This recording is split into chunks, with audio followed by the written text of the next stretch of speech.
आज हम transportation problem के ऑप्टिमम सॉल्यूशन के बारे में पढ़ेंगे। ठीक है, यहाँ पर हमारे पास एक क्वेश्चन है जिसमें 3 वेयर हाउसेज हैं W1, W2, W3 और 4 कस्टमर है A, B, C, D। हर वेयर हाउस से जब आप कस्टमर्स को यूनिट गुड ट्रांसपोर्ट करते हो या सप्लाई करते हो तो हर यूनिट गुड को सप्लाई करने की जो कॉस्ट आती है वो हमें क्वेश्चन में ऑलरेडी दी हुई है। हर वेयर हाउस की अपनी अवेलेबिलिटी है या फिर आप कह सकते हो कि उसकी अपनी सप्लाई है और हर कस्टमर की अपनी क्या रिक्वायरमेंट या डिमांड हमें दी हुई है। ठीक है, हमें क्या करना है, हमें ऐसा ट्रांसपोर्टेशन शेड्यूल बनाना है जिससे जो टोटल ओवरऑल कॉस्ट है कैसी हो जाए, मिनिमाइज हो जाए। इट मींस हमें ऑप्टिमम सॉल्यूशन कैलकुलेट करना है। ठीक है, हम सबसे पहले क्या करेंगे, इस क्वेश्चन को वोगल्स अप्रोक्सीमेशन मेथड से सॉल्व करेंगे। वोगल्स अप्रोक्सीमेशन मेथड से सॉल्व करने का फायदा ये होता है कि अगर आप वोगल्स से क्वेश्चन करते हो तो ऑलरेडी आपकी जो कॉस्ट होती है वो मिनिमाइज ही आती है। तो जब आप उसके बाद ऑप्टिमलिटी को चेक करते हो तो ऑप्टिमम सॉल्यूशन बहुत ही कम स्टेप्स में हमें मिल जाता है। इसलिए हम इस क्वेश्चन को सबसे पहले वोगल्स अप्रोक्सीमेशन मेथड से इसको इनिशियल सॉल्यूशन को कैलकुलेट करेंगे। ठीक है, वोगल्स अप्रोक्सीमेशन को मेथड से क्वेश्चन को करने के लिए सबसे पहले आपको पेनाल्टी कैलकुलेट करनी पड़ती है, रो वाइज भी और कॉलम वाइज भी। तो फर्स्ट रो में पेनाल्टी निकालने के लिए क्या करते हो, मिनिमम वैल्यू आप सर्च करते हो वो है 3 और नेक्स्ट मिनिमम वैल्यू है 3। दो मिनिमम वैल्यूज का जो डिफरेंस होता है वो हमारा P1 हो जाता है। लेकिन आप क्या करोगे, उससे पहले सबसे पहले यहाँ पर एक चीज रह गई हमारी। हम लोग क्या करेंगे, सबसे पहले क्वेश्चन को करने से पहले आपको चेक करना पड़ता है कि टोटल सप्लाई और टोटल डिमांड हमारी बराबर है या नहीं है। अगर आप टोटल सप्लाई को ऐड करोगे तो ये 18 प्लस 18 प्लस 20 हो गया हमारा 56। और अगर टोटल डिमांड को हम चेक करते हैं तो 15 प्लस 16 प्लस 12 प्लस 13 ये भी कितना हो गया हमारा 56 हो गया। तो क्योंकि हमारी टोटल सप्लाई और डिमांड बराबर है यानी कि क्वेश्चन कैसा है हमारा, बैलेंस ट्रांसपोर्टेशन का क्वेश्चन है। ठीक है, तो इस केस में हमें कोई चीज नहीं करना होता है, डायरेक्ट हम कोई भी मेथड लगाकर इसको सॉल्व करते हैं। तो अब हम इसमें क्या करेंगे, वोगल्स अप्रोक्सीमेशन मेथड लगाएंगे और इस क्वेश्चन का इनिशियल सॉल्यूशन पहले कैलकुलेट करेंगे। तो मैंने जैसा आपको बता रहा था कि हम पहले वोगल्स मेथड में सबसे पहले हम हर रो और कॉलम में पेनाल्टी निकालते हैं। पेनाल्टी निकालने का तरीका होता है, हर रो में से 2 मिनिमम वैल्यूज निकालिए और उनका जो डिफरेंस होता है वो पेनाल्टी होती है। फर्स्ट रो में मिनिमम वैल्यूज क्या है हमारी, 3 और 6, दोनों का डिफरेंस हो गया 3। सेकंड रो में 6 और 5, डिफरेंस इज 1। थर्ड रो में 3 एंड 7, डिफरेंस 4, पेनाल्टी हो गई 4। फर्स्ट कॉलम की बात करें तो इसमें 3 और 6 हमारी मिनिमम वैल्यूज है, डिफरेंस हो गया 3। सेकंड कॉलम में 9 और 8, 8 और 9, डिफरेंस हो गया 1। थर्ड कॉलम में 6 और 5 और 6, डिफरेंस 1। अब अगर हम फोर्थ कॉलम की बात करते हैं तो फोर्थ कॉलम में हमारी 2 मिनिमम वैल्यूज क्या है, 3 और 9, पेनाल्टी कितनी होगी, दोनों का डिफरेंस 6। अगर हम सारी पेनाल्टीज को चेक करेंगे तो हमारी मैक्सिमम पेनाल्टी क्या है, 6। जो भी मैक्सिमम पेनाल्टी होती है हम इसको सिलेक्ट करना होता है, यानी कि हम सबसे पहले इस कॉलम में गुड सप्लाई करेंगे उस पोजीशन पर जहां पर कॉस्ट मिनिमम है। तो इस पोजीशन के लिए देखिए डिमांड है 13 और सप्लाई कितनी 18। तो हम यहाँ पर कितने गुड सप्लाई कर सकते हैं, 13 गुड सप्लाई कर सकते हैं। डिमांड कितनी हो गई 0 और सप्लाई अवेलेबिलिटी कितनी बची 5। जैसे ही डिमांड 0 पूरा कॉलम हमने क्रॉस कर दिया, कहीं और से गुड्स हम नहीं मंगवाएंगे। अब अगर हम बात करें कि अब नेक्स्ट हमें किस पोजीशन में करना है तो फिर से हमें पेनाल्टी कैलकुलेट करनी पड़ेगी P2। फर्स्ट रो में मिनिमम वैल्यूज क्या हो जाएंगी, 6 और 8, दोनों का डिफरेंस 2। सेकंड रो में 5 और 6, डिफरेंस 1। थर्ड रो में 3 एंड 7, डिफरेंस 4।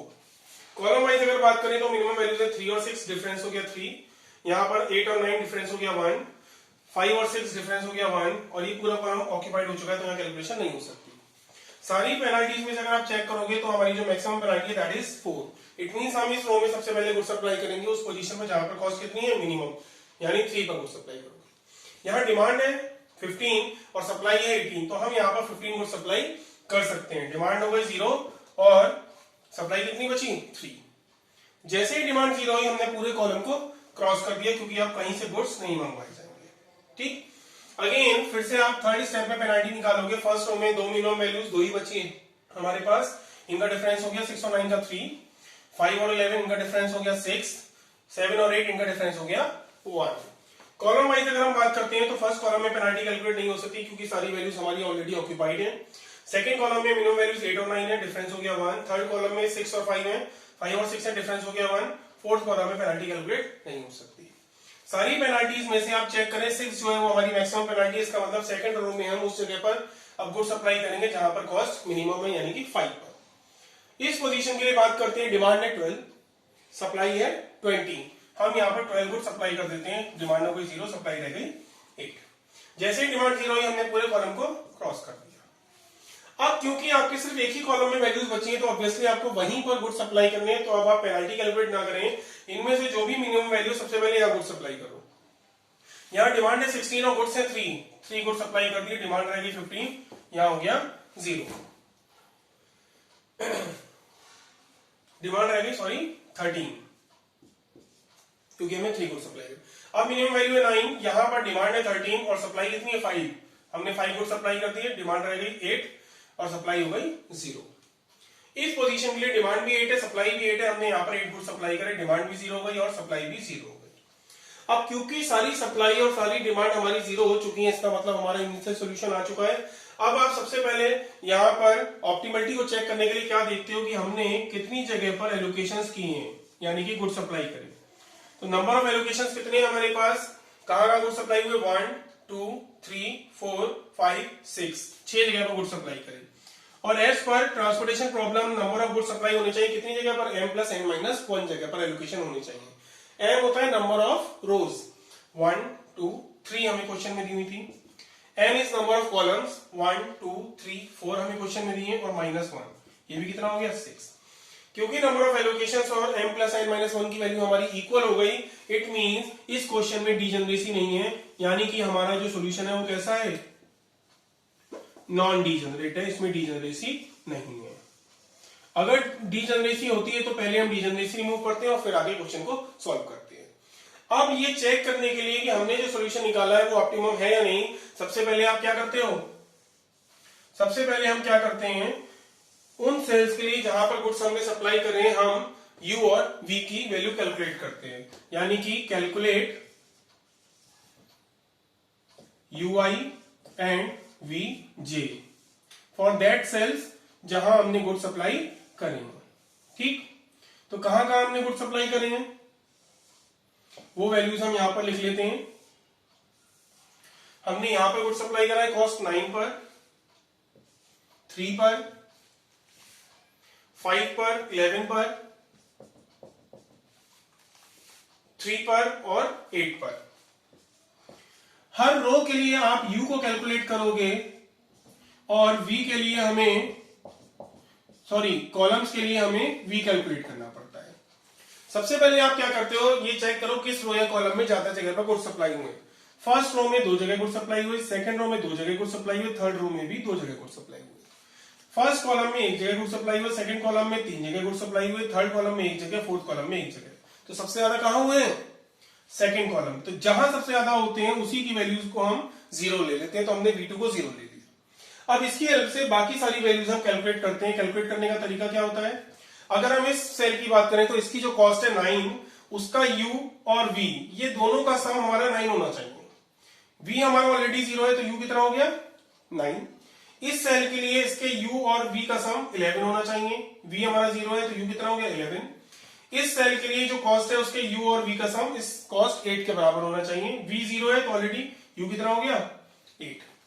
इस सेल के लिए अगर हम बात करें तो कॉस्ट 5 है, इसके u और v का सम 5 होना चाहिए, u ऑलरेडी 11 है तो v कितना हो गया -6। इस सेल के लिए u और v का सम 3 होना चाहिए, u हमारा ऑलरेडी 9 है तो v कितना हो जाएगा -6। इस सेल के लिए अगर बात करें तो इसके u और v का सम 3 होना चाहिए, u हमारा 8 है तो v कितना हो गया -5। तो ये हमने उन सेल्स के लिए कैलकुलेट करा जहां जहां हमने गुड सप्लाई करे थे। अब हम क्या कैलकुलेट करते हैं, अब हम कैलकुलेट करते हैं dij फॉर अनऑक्यूपाइड सेल्स, यानी कि अब हम अपॉर्चुनिटी कॉस्ट निकालते हैं उन सेल्स के लिए जहां पर हमने गुड सप्लाई नहीं करे थे। तो अब हम क्या करेंगे, फिर से एक टेबल बनाएंगे, उसमें वो सारे सेल्स की कॉस्ट लिखेंगे जहां हमने गुड सप्लाई नहीं करे। ठीक, तो हमारे पास 3 रोज और 4 कॉलम है क्वेश्चन में। अब इन सारी जगह की कॉस्ट लिखेंगे क्योंकि यहां पर हमारे पास गुड सप्लाई नहीं हुए थे, तो क्वेश्चन से देख के लिखेंगे 8 6 6 10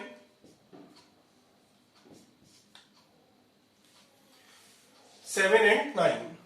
और u और v की वैल्यूज हमने जो पिछले क्वेश्चन में निकाली थी वही सेम वैल्यूज हम लिख लेते हैं।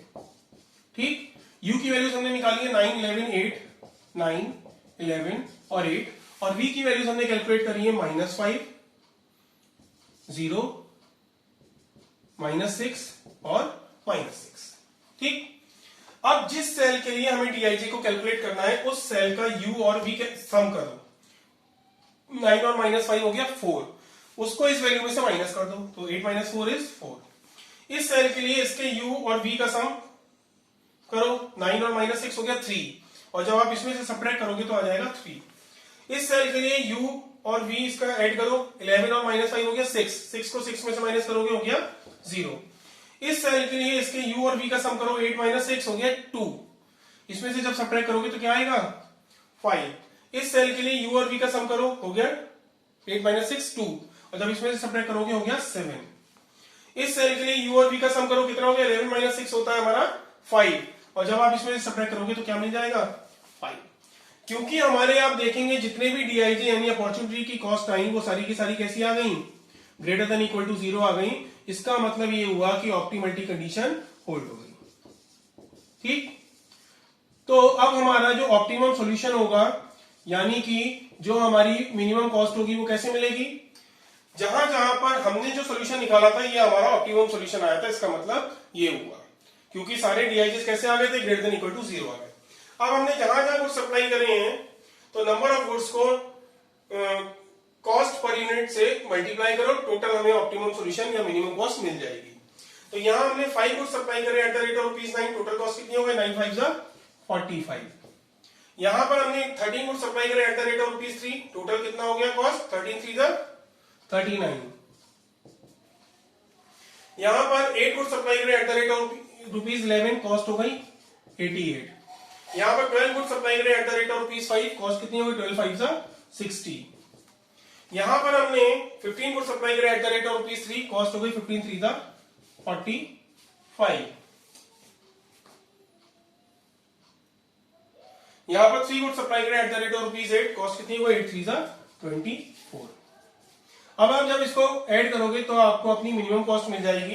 तो ये कितना हो गया हमारा 9 और 5 14, 14 और 8 22, 22 और 5 27, 27 और 4 31, कैरी 3, 4 और 3 7, 7 और 3 10 और 8 18 और 6 24, 24 और 4 28 और 2 30।